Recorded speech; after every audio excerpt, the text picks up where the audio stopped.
Budget इजाद किया गया जिसमें लगभग इस देश का हर वर्ग निराश हुआ है, मात्र दो व्यक्तियों को छोड़ के, नीतीश कुमार और चंद्रबाबू नायडू। मैं पूछना चाहता हूं कि वो राज्य जिन्होंने अभूतपूर्व समर्थन भाजपा को दिया, अपने राज्यों की लगभग सारी सीटें दे दी, जैसे कि दिल्ली है, गुजरात है, उड़ीसा है, हिमाचल प्रदेश है, झारखंड, छत्तीसगढ़ है, मध्य प्रदेश है, इन राज्यों को क्या मिला इस बजट में? इन राज्यों को कुछ नहीं मिला।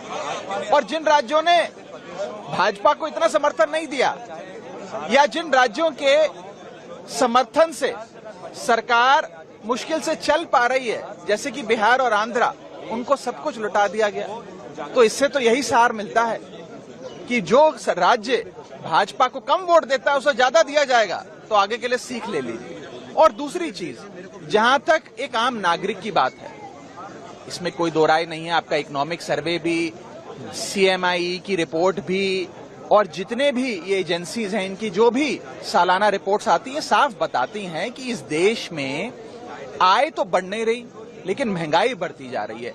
अगर आय महंगाई के अनुसार नहीं बढ़ेगी तो इस देश का हर नागरिक एक महीने से गरीब होता जा रहा है। और उसके ऊपर निवेश करने वाली जो एक बहुत बड़ी तादाद थी इस देश में, उसको लाचारी के कगार पे लाकर सरकार ने खड़ा कर दिया, जिसमें सबसे बड़ा, मैं कहूंगा, बॉडी ब्लो इस देश के इन्वेस्टर्स को दिया गया है, वो है इंडेक्सेशन की।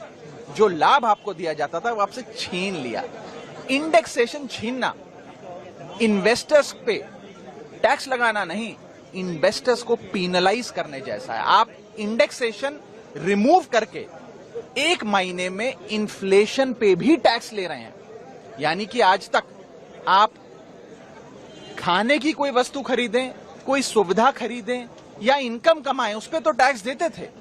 अब आप महंगाई, जो इन्फ्लेशन बढ़ रही है, उस पर भी टैक्स दे रहे हैं, क्योंकि आपसे इंडेक्सेशन की जो एक लाभ आपको दिया गया था वो आपसे सरकार ने छीन लिया है। तो कुल मिलाकर इस बजट ने लगभग हर तबके को नाराज किया है।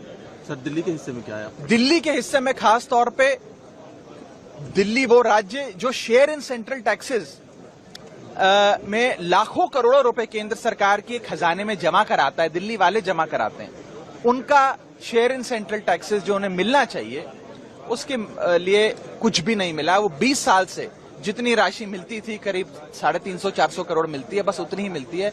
एक फूटी कौड़ी का भी इजाफा उसमें नहीं किया गया। और एक प्रकार से पक्षपात तमाम राज्यों में किया गया है, दुर्भाग्यपूर्ण है। और मुझे लगता है कि शायद ही कोई ऐसा बजट होगा इस देश के इतिहास में जिसने लगभग सबको निराश किया हो। और यहां तक कि अगर आप भारतीय जनता पार्टी की समर्थकों से बात करें, इंटरनेट पे देखें या इंटरनेट के अलावा भी सड़क चलते भाजपा के समर्थकों से बात करें, वो सब भी इस बजट से निराश हुए हैं। मुझे लगता है कि कुछ जो पीनलाइजिंग प्रोविजंस इस बजट के माध्यम से लाए गए हैं, जिस प्रकार से इंडेक्सेशन समाप्त किया गया है, कैपिटल गेन्स पे टैक्स बढ़ाए गए हैं, एटसेट्रा, इनको समाप्त करना चाहिए। Thank you sir.